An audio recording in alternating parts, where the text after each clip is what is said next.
ഇത് നമ്മൾ പൊറോട്ട പൊടിയിട്ട് ഉണ്ടാക്കണം. ആദ്യം സവാള ഇട്ട് സവാള വാട്ടി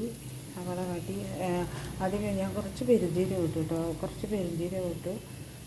പിന്നെ എന്താ പറയുക, കറിവേപ്പില, നമ്മുടെ മല്ലിയില ഇട്ടു. ഒന്ന് വാട്ടിയതിന് ശേഷം ഉള്ളി പെരുംജീരകം പൊട്ടി വരുമ്പോൾ നമ്മൾ കറിവേപ്പിലയും നമ്മുടെ മല്ലിയിലയും നന്നായി കഴുകി ഇട്ടു. തക്കാളി നന്നായി കഴുകി വെച്ചിട്ടുണ്ട്.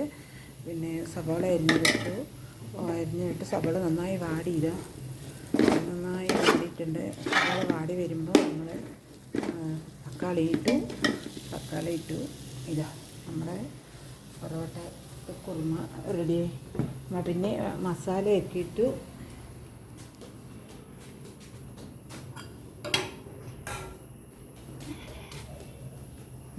നമ്മളിതാ മസാല ഇട്ട് കുറച്ച് എണ്ണ വേണം. അതൊക്കെ നമ്മളൊരു കടയിലാണ് കേട്ടോ. കടയിലായതുകൊണ്ടേ അപ്പോൾ കുറച്ച് നല്ല എണ്ണ ഒഴിച്ച് നന്നായി വാടി വന്നു. കണ്ടല്ലേ നമ്മുടെ പാത്രം. ഇത് നമ്മൾ ഇനിയിപ്പോൾ നമ്മൾ വെള്ളം ഒഴിക്കാൻ പോകും. വെള്ളം ഒഴിച്ച് തേങ്ങ മസാലയൊക്കെ അരച്ച് കലക്കി ഒഴിക്കും. എല്ലാം ഇട്ടിട്ടുണ്ട്. മല്ലിയില ഇത് നല്ല പട്ടയൊക്കെ ഇട്ട് നല്ല മണമൊക്കെ ഉണ്ട്. ഇനി നമ്മൾ എന്ത് ചെയ്യുന്ന വെച്ചാൽ